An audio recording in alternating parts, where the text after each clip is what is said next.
What is nanotechnology, and why should you care? Before we get too technical, try this. Pick up something that's close to you. Anything. It might be a glass, or a smartphone, or even a t-shirt. It doesn't really matter what. Now, think about what this thing does well.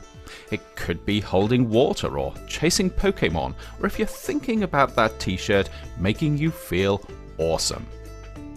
Then think about what it doesn't do so well, perhaps smashing when you drop it, or running out of power just when you need it. Or thinking about that t-shirt still, smelling of BO after you've worn it for a couple of days. It might not be obvious, but all of these things, the good stuff and the bad, depend on the individual atoms that make up the things around us, and importantly, how they're put together. It's a bit like a car working because of how all the individual bits are arranged. It's not just a case of having 4 wheels, an engine and a steering wheel. They all have to be in the right place if you want a car that gets you to where you're going without falling apart. Of course, atoms are a bit smaller than the wheels on a car, but the same idea holds. How the different atoms in something are arranged can affect things like how strong or how weak it is, or if it conducts electricity, or if you can see through it, or even what it feels like. In fact, pretty much anything that the stuff around you does, it does because of how all the different atoms it's made of are put together.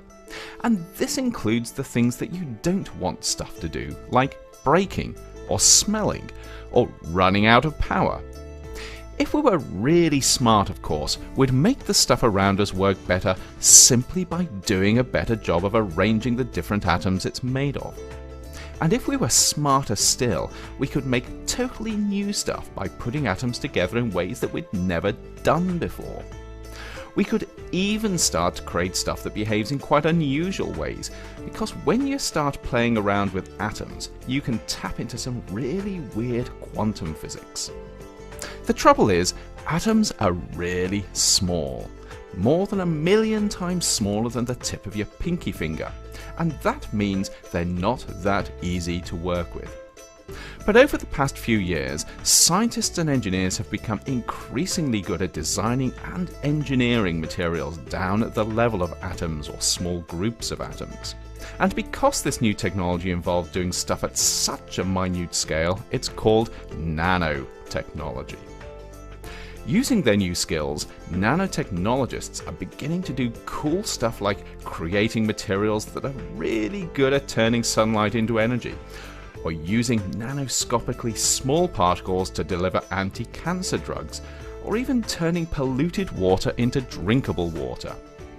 They're even finding new ways to make glass that doesn't break when you drop it, batteries that last longer, and even t-shirts that smell fresh after you've worn them for a few days.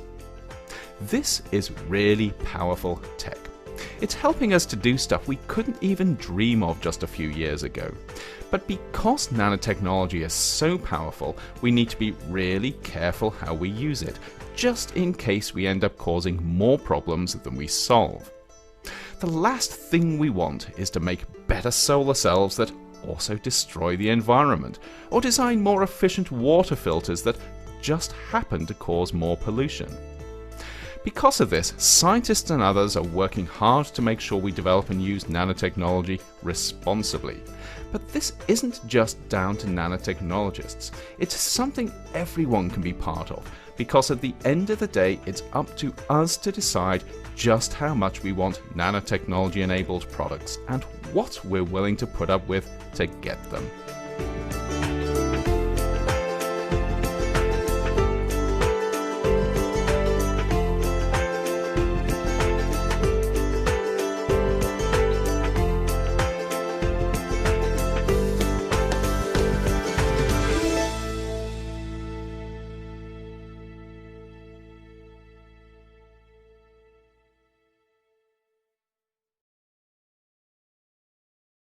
We hope you have enjoyed this video, and for more videos go to freakphysics.com.